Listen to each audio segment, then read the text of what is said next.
21h30, Madame, Monsieur, bonsoir. Bienvenue dans le journal. Le président de la République regagne Nouakchott en provenance de Doha, où il a participé au 24e sommet de la Ligue des États arabes.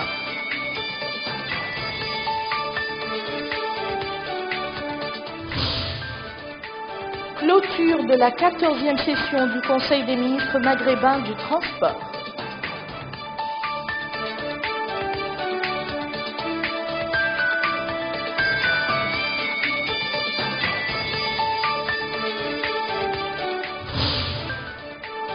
Réunion ordinaire des pays du champ, objectif renforcer la coopération sécuritaire.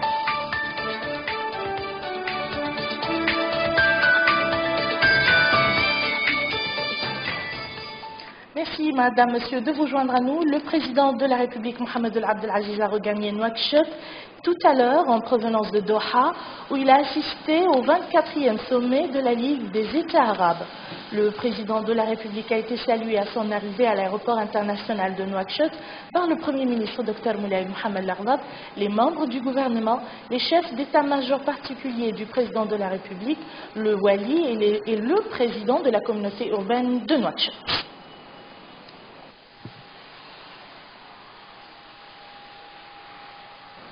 Sur le chemin de retour, le président de la République a effectué une escale technique à l'aéroport international de Tunis, Qartache.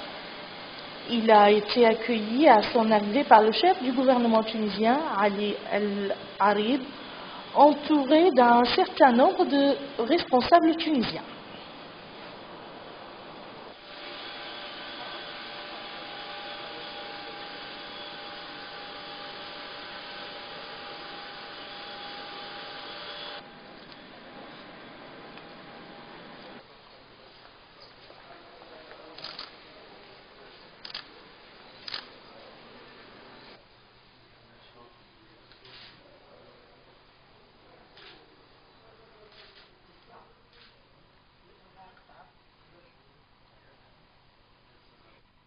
Le président de la République, Mohamed El Abdelaziz, avait quitté ce matin la capitale qatari, salué à son départ de l'aéroport de Doha par une délégation qatari de haut niveau. Le chef de l'État était accompagné au cours de ce voyage par le ministre des Affaires étrangères et de la coopération, le ministre des Affaires économiques et du développement et le directeur de cabinet du président de la République.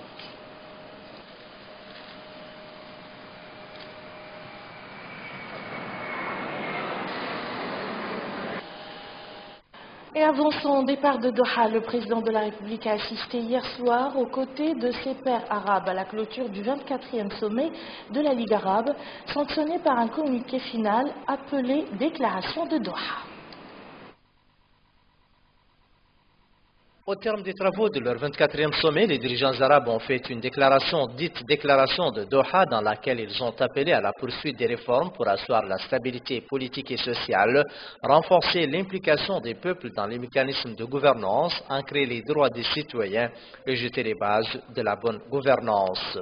Les chefs d'État et de gouvernement arabes ont salué l'initiative de l'émir du Qatar portant création d'un fonds d'appui à Al-Quds d'un montant d'1 milliard de dollars.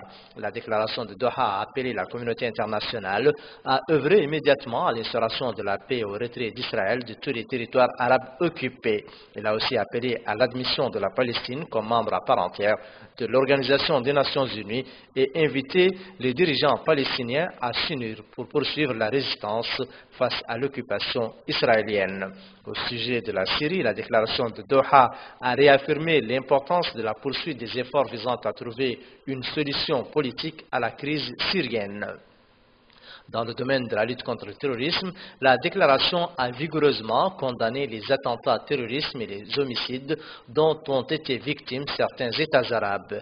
Les dirigeants arabes ont également dénoncé toute atteinte à un État arabe et refusé toute forme de provocation perpétrée par des groupes terroristes, appelant à une mise en garde contre le terrorisme et l'extrémisme. La déclaration de Doha a souligné la nécessité de la coopération internationale pour contrecarrer le phénomène du terrorisme. Dans le domaine social, les chefs d'État arabes ont appelé à la solidarité et à l'action commune pour réduire la pauvreté au sein des pays membres de la Ligue et fournir l'aide aux pays arabes les moins développés pour les soutenir dans leurs efforts de développement et réduire les impacts des incidents socio-économiques de la pauvreté.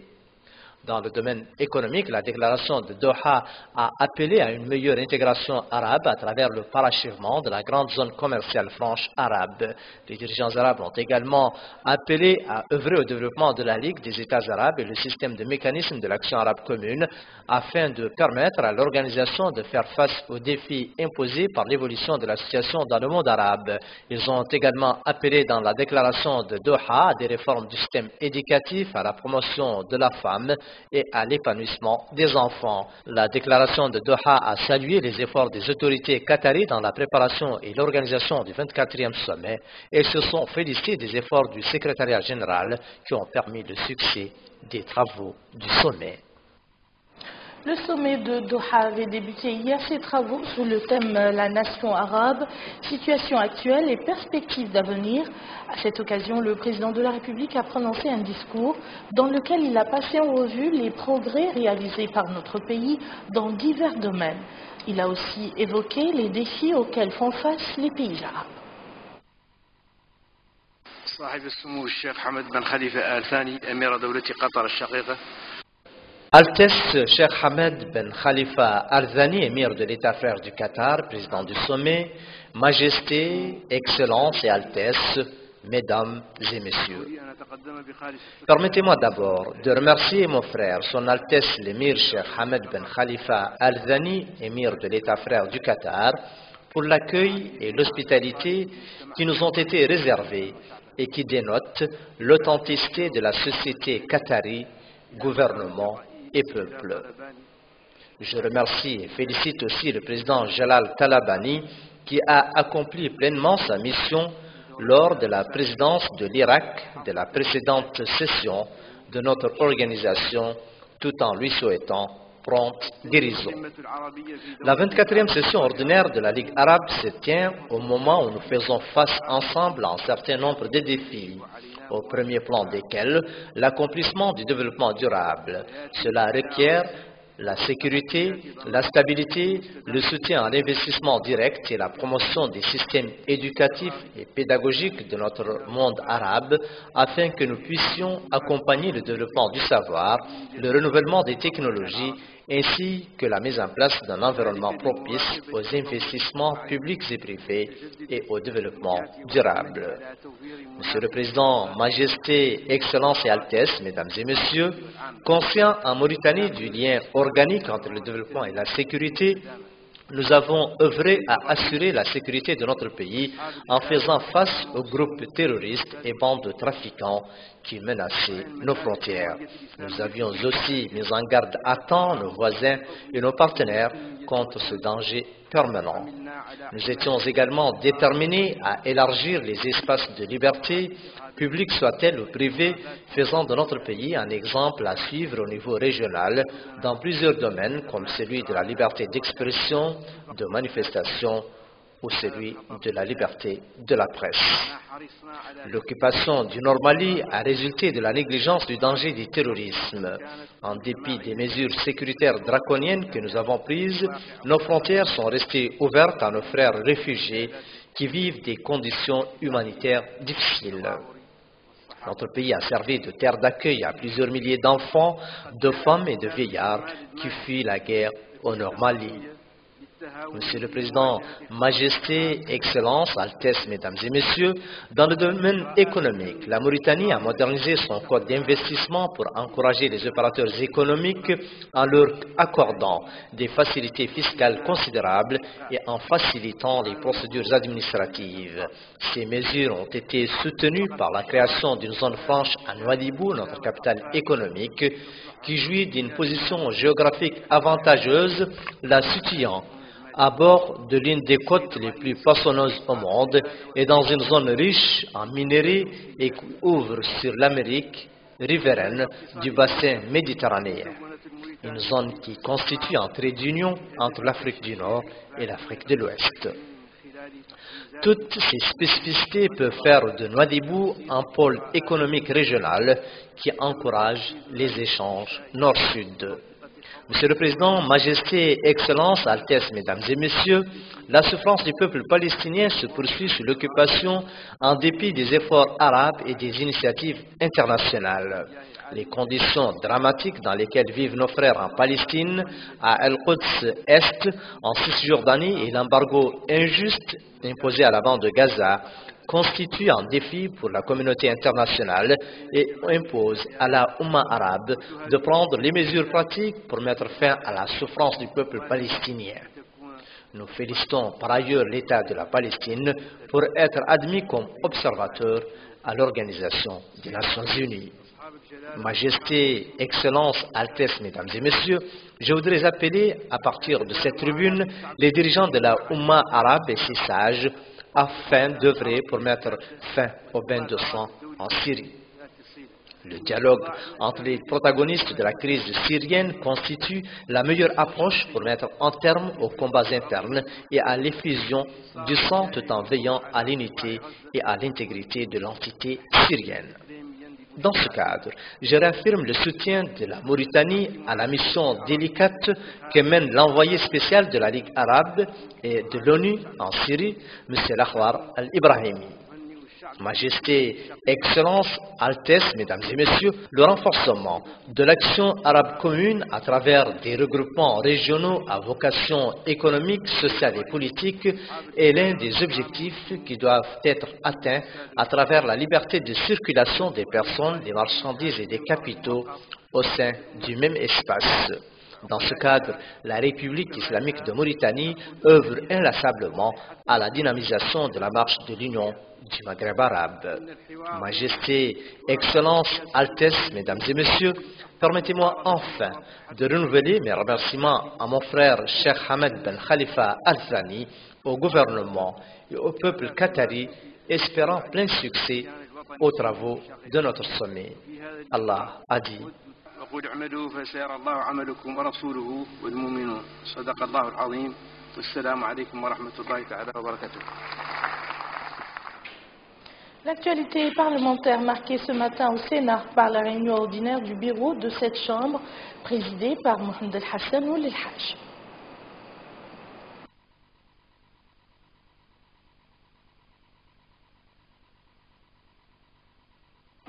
Le Premier ministre Dr Moulay Mohamed Laghdaf a reçu en audience ce matin les ministres des Transports des États de l'Union du Maghreb arabe participant aux travaux de la 14e session ouverte aujourd'hui à Nouakchott et qui se poursuivra jusqu'au 28 mars courant. L'audience s'est déroulée en présence du ministre de l'Équipement et des Transports Yahya Al-Haddami et du directeur de cabinet du Premier ministre Alioune Ould Issa. Au nom de ses collègues, Fawzi Ali Hassan, secrétaire général du ministère libyen des Télécommunications et des Affaires de l'Aviation, a dit la satisfaction des ministres maghrébins pour les entretiens qu'ils ont eus avec le Premier ministre, soulignant que leur présence dans notre pays vise à parvenir à des accords permettant de relier les États membres et de répondre aux attentes des peuples de l'Union du Maghreb arabe. Les ministres maghrébins de transport avaient débuté ce matin les travaux de la 14e session du Conseil interministériel. La présente session vise à promouvoir le développement du secteur des transports, tous volets confondus, et jeter les bases définitives de l'éradication du phénomène de l'enclavement entre ces pays. Cette 14e session du Conseil interministériel maghrébin pour les transports se tient pour exécuter les recommandations formulées au cours de la dernière session, recommandations relatives à la recherche des meilleures voies et moyens pour renforcer la complémentarité et la coopération entre les pays maghrébins dans le domaine des transports terrestres, aériens et maritimes et la modernisation des moyens et infrastructures de transport dans les pays de l'Union maghrébine ainsi que la redynamisation de l'échange entre ces pays. Dans un mot pour l'occasion, le ministre d'équipement et des transports a souligné que le développement du secteur des transports constitue l'enjeu principal de l'époque, car, a poursuivi le ministre, il est impossible de réaliser le développement avec l'existence des zones isolées les unes aux autres. M. Yahya El-Hadamine a appelé à accélérer les rythmes d'échange et d'ouverture dans tous les domaines des transports, dans le but de créer un réseau de transport rapide et moderne. De son côté, le secrétaire général de l'Union maghrébine, M. Lutfi Sboui, a, au nom des ministres maghrébins des Transports, insisté sur la nécessité d'une coopération constructive et fructueuse pour réaliser l'intégration économique maghrébine. Les ministres des Transports de la Libye, de l'Algérie et de la Tunisie ont tour à tour mis en exergue l'importance de ces rencontres périodiques pour examiner l'un des principaux socles de l'unité maghrébine et des partenariats entre les pays de l'espace maghrébin, à savoir le transport. Les ministres maghrébins du transport ont profité de leur séjour dans notre pays pour se rendre sur le chantier du futur aéroport de Nouakchott. Sur place, ils ont pris connaissance du niveau d'avancement des travaux de construction du nouvel aéroport. Le projet de nouveau aéroport international de Nouakchott a constitué la première étape de cette tournée qu'entament les ministres maghrébins des Transports dans un certain nombre d'infrastructures de transport dans notre pays. À son arrivée au chantier des travaux de ce nouveau aéroport, la délégation interministérielle a suivi un exposé sur ces projets d'envergure, dont la maîtrise d'ouvrage est confiée à la société Neja pour les grands ouvrages, concrétisant ainsi un partenariat national entre les secteurs publics et privés. La délégation a par la suite reçu des explications sur cette infrastructure, la plus grande du genre dans l'histoire du pays, qui aura une capacité d'accueil de 2 millions de voyageurs par an et qui sera capable de recevoir des grands aéronefs comme Airbus 380 ou Boeing 747. L'aéroport comprend 2 pistes, dont une principale de 3400 mètres et une secondaire de long de 2400 mètres, ainsi que plusieurs autres services multidisciplinaires, comme une tour de contrôle d'une hauteur de 40 mètres et le complexe de cargo, entre autres. Toutes ces composantes seront réalisées suivant les règles de l'art et conformément aux normes internationales en la matière. C'est pourquoi le ministre marocain d'équipement et des transports, M. Aziz Rabah, a, au nom des ministres accompagnants, appelé à tirer les bons exemples de ce projet. Les ministres maghrébins des Transports se sont rendus par la suite dans les différents chantiers de travaux sur lesquels les équipes sont à pied d'œuvre pour achever les travaux avant la fin de l'an 2014, date prévue pour la réception de cet aéroport. Ils se sont acquis des différentes composantes de ces chantiers et des grands engins utilisés dans ces travaux pour assurer la bonne exécution de ce projet vital. Lancement aujourd'hui par le ministère de l'Hydraulique et de l'Assainissement des travaux de l'atelier national sur l'évaluation de l'approche de l'assainissement total piloté par la communauté. L'atelier qui dure 2 jours fera le bilan des réalisations accomplies dans le cadre de cette approche d'assainissement et à mettre en place un plan. Après une expérience réussie au niveau de 978 villages d'ici Wilaya du Trarza, Brakna, Saba, Gorgol, Adrar et Tagan, concrétisée par la réalisation d'infrastructures d'assainissement, le ministère de l'Hydraulique et de l'Assainissement a décidé de généraliser les actions du programme d'assainissement piloté par les communautés à toutes les wilayas du pays. Il a dans ce cadre procédé aujourd'hui au lancement officiel de l'atelier national qui va procéder à l'évaluation des réalisations accomplies ainsi qu'à l'identification des lacunes pour les surmonter, le tout sous-tendu par la mise en place d'un plan d'action servant de référence engageant tous les intervenants dans ce domaine. Dans un mot prononcé à l'occasion de l'ouverture des travaux de l'atelier, le ministre de l'Hydraulique et de l'Assainissement, Mohamed Lamine Oulaboué, a indiqué que le gouvernement a concrétisé cette politique à travers des acquis ayant changé positivement les conditions de vie des citoyens sur toute l'étendue du territoire national, grâce notamment à l'amélioration du niveau de vie des couches les plus démunies. Il a indiqué que la situation dans laquelle se trouvait le secteur de l'assainissement qui était négligé et qui souffrait de l'absence de stratégie et de politique rend difficile la réalisation de grands acquis.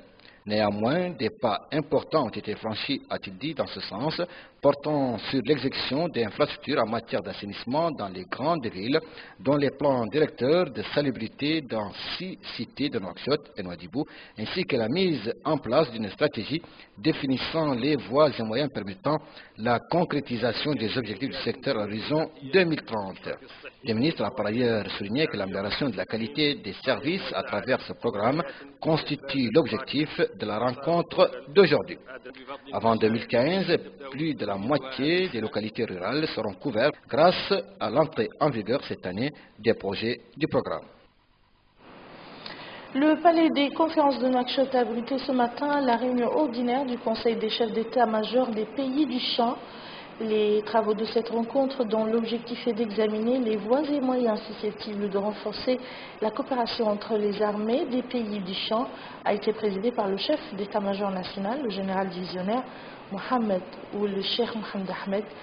La présente session permettra de prendre les mesures adéquates pour l'appui et le renforcement des capacités opérationnelles de l'état-major collectif des pays du champ en vue de faire face aux menaces communes en matière de sécurité et à la propagation du crime organisé dans cet espace. Au terme de cette rencontre, la présidence tournante du Conseil passera de la Mauritanie au Niger. Direction à présent Nouadhibou, la capitale économique vient d'abriter un atelier de formation au profit des acteurs de la justice de mineurs.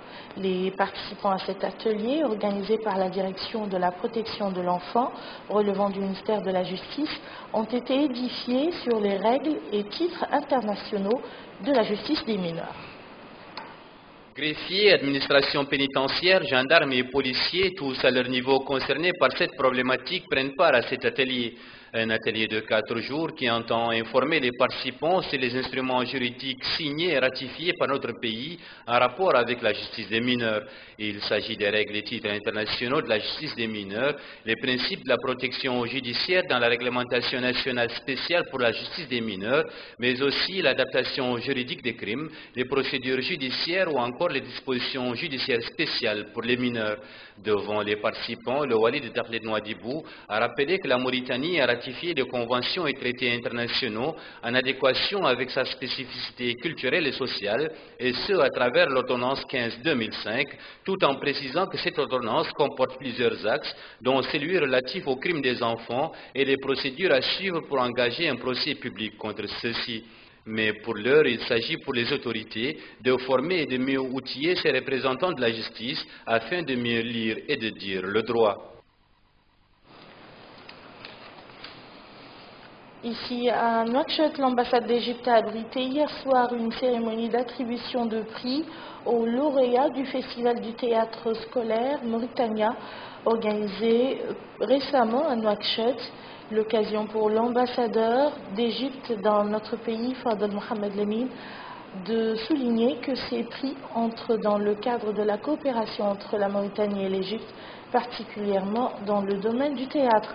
Prenant à son tour la parole, le président de l'association des comédiens mauritaniens, Tarqioul Abdelhaï, a remercié l'ambassade d'Égypte pour cet encouragement pour les distinctions attribuées aux lauréats de cette manifestation culturelle.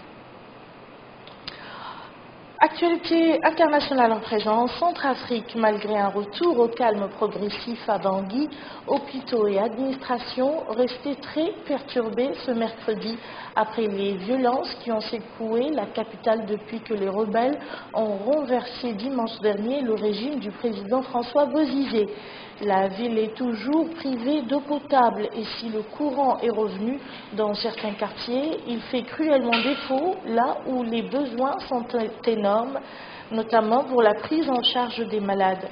Lundi, le nouvel homme fort du pays, Michel Djotodia, avait pourtant invité les employés du secteur public et privé à reprendre le travail dès le lendemain, mais les scènes de pillage de magasins, institutions et entreprises dont les locaux ont été vidés ont traumatisé les habitants. Les fonctionnaires n'ont toujours pas repris le chemin du bureau. En Afrique du Sud, les 5 pays émergents des BRIC, à savoir l'Afrique du Sud, le Brésil, la Russie, l'Inde et la Chine, ont bouclé aujourd'hui leur 5e sommet à Durban. Les 5 pays ne sont pas arrivés à tomber d'accord sur la création d'une banque de développement remise à plus tard. Pourtant, l'Afrique du Sud espérait beaucoup de la création de cette banque, censée financer une partie des immenses besoins en infrastructures de sa région, une initiative déjà annoncée l'an dernier au précédent sommet en Inde. Les 5 pays ont par ailleurs fait part de leurs préoccupations face à la détérioration de la situation militaire et humanitaire en Syrie et devant les risques d'escalade militaire en Iran. Ils ont enfin demandé aux parties prenantes de laisser les organisations humanitaires intervenir. La Corée du Nord a annoncé aujourd'hui qu'elle coupait la ligne téléphonique d'urgence avec le Sud, rompant ainsi le dernier lien direct entre les deux pays, une nouvelle étape dans la montée des tensions sur la péninsule après les menaces de Pyongyang contre Séoul et les États-Unis. Par ailleurs, Pyongyang a placé hier son armée en ordre de combat et demandé à ses unités spéciales stratégiques de se préparer à d'éventuelles frappes contre les États-Unis, une nouvelle menace prise très au sérieux par Washington, prêt à répondre à toute éventualité. Ainsi donc prend fin ce journal. Tout de suite le rappel des titres. Le président de la République regagne Nouakchott en provenance de Doha où il a participé au 24e sommet de la Ligue des États arabes.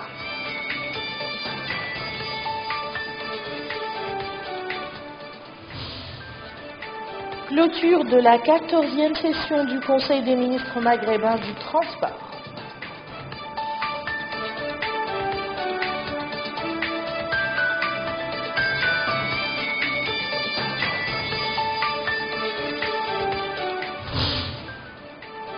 Réunion ordinaire des pays du champ objectif renforcer la coopération sécuritaire. Merci, Madame, Monsieur, de nous avoir suivis. À demain, Inch'Allah.